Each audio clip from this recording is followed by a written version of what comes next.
ஒரு 9 வயசு குழந்தை சொன்ன முன்ஜென்மத்தை பத்தின ரகசியம் இந்தியால காந்தி நடத்திட்டு இருந்த சுதந்திர போராட்டத்தை நிறுத்தி வச்சிருக்கு. டெல்லியில 1926 பிறந்த சாந்தி தேவின்ற குழந்தை 4 வயசுலதான் பேச ஆரம்பிக்கிறா. அப்படி அவ பேசி அவங்க அம்மாட்ட கேட்ட ஃபர்ஸ்ட் கேள்வி என் குழந்தை எங்கன்னு தான். அண்ட் என் புருஷன் கேதார்நாத்தை நான் இப்பவே உடனே பார்க்கணும்னு சொல்லியிருக்கா. இப்படி ஆரம்பத்துல குழந்தை புருஷன்னு சொல்லிட்டு இருந்த சாந்தி தன்னோட பேரு லுக்தி தேவினும் சொந்த ஊர் மதுரானும் அண்ட் பிரசவம் நடந்து 10 நாள்ல நான் உடம்பு முடியாம இறந்துட்டேன்னு சொல்றா. இப்படியே வருஷங்களோட அது வரைக்கும் மதுராக்கே போகாத சாந்தி அங்க இருக்க கோயில்களை பத்தியும் கேதார்நாத்தோட வீடு துணிக்கடைன்னு எல்லாத்தோட லேண்ட்மார்க்ஸையும் சொல்றாங்க. இதுல இன்னொரு வினோதமான விஷயம் என்னன்னா சாந்தி மதுரா ஸ்லாங்ல பேசியிருக்காங்க. இது எல்லாத்தையும் விட அந்த குழந்தையோட பேச்சுல இருந்த மெச்சூரிட்டி சாந்தி தேவி சொல்றதெல்லாம் உண்மையா இருக்குமோன்ற சந்தேகத்தை அவங்க பேரண்ட்ஸ்க்கு கொடுக்குது. அண்ட் அவங்க அப்பாவையும் லுக்தி தேவியோட கணவர் கேதார்நாத்தை தேடி மதுராக்கு ஓட வைக்குது. அப்படி 1935 சாந்தி தேவிக்கு 9 வயசு ஆறப்ப மதுராக்கு போன அவங்க அப்பா அங்க சாந்தி தேவி சொன்ன அட்ரஸ்ல போய் பார்த்தப்ப அவங்க சொன்ன மாதிரியே அங்க கேதார்நாத்தோட வீடும் கடையும் இருக்கிறத பார்த்து ஷாக் ஆறாரு.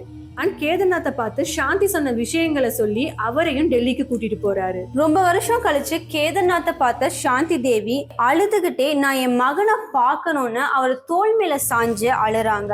ஆனா இதை எதையும் நம்ப முடியாத கேதார்நாத் சாந்தி தேவிய கூட கூட்டிட்டு போக மாட்டேன்னு சொல்றாரு. அப்பதான் அந்த குழந்தை கேதார்நாத்துக்கும் லுக்தி தேவிக்கும் மட்டுமே தெரிஞ்ச அவங்க பெட்ரூம்ல இருந்த ஒரு சீக்ரெட் லாக்கரை பத்தி சொல்றாங்க. அதை கேட்ட கேதார்நாத் உறைஞ்சு போய் நிற்கிறாரு. அதுல இருந்து 2-3 நாள்ல இந்த செய்தி நியூஸ் பேப்பர்ல பரபரப்பா பேசப்படுது. காந்திஜி இதை பத்தி கேள்விப்பட்டு அந்த குழந்தைய அவரோட ஆசிரமத்துக்கு கூப்பிட்டு மணிக்கணக்கா அவங்க கிட்ட பேசுறாங்க. அங்க சாந்தி தேவி சொன்ன விஷயங்களை கேட்ட காந்தி உடனே சுதந்திர போராட்டத்தை நிறுத்துறாரு. அண்ட் அவசரமா விசாரணை கமிட்டியை ஃபார்ம் பண்ணி ஒரு ரகசிய விசாரணையும் நடக்குது. சோ இந்த குழந்தையோட மறுஜென்மம் பத்தின செய்தி தீயா பரவுனது 1939. அதாவது இந்தியால சுதந்திர போராட்டம், அதை விட முக்கியமா ஹிந்து முஸ்லிம் கலவரம் ரொம்பவே தீவிரமா நடந்துட்டு இருந்த பீரியட் அது. அண்ட் அந்த டைம்ல தான் அம்பேத்கரோட புத்த மத மாற்றமும் பெரிய அளவுல புரட்சியை ஏற்படுத்திட்டு இருந்துச்சு. இதனால ஹிந்து கொள்கைகள் மத்த மதங்களுக்கு நடுவுல கேலி கூத்தாவும் மாறுச்சு. சோ அதுவரை ஹிந்துக்களோட நம்பிக்கையா மட்டும் இருந்த மறுபிறவிய சாட்சியோட நிரூபிச்சு இந்து மத கொள்கைகளை நாடு முழுக்க அடிச்சு சொல்லணும்னு ஆன்மீக தலைவர் காந்தி நினைச்சாரு.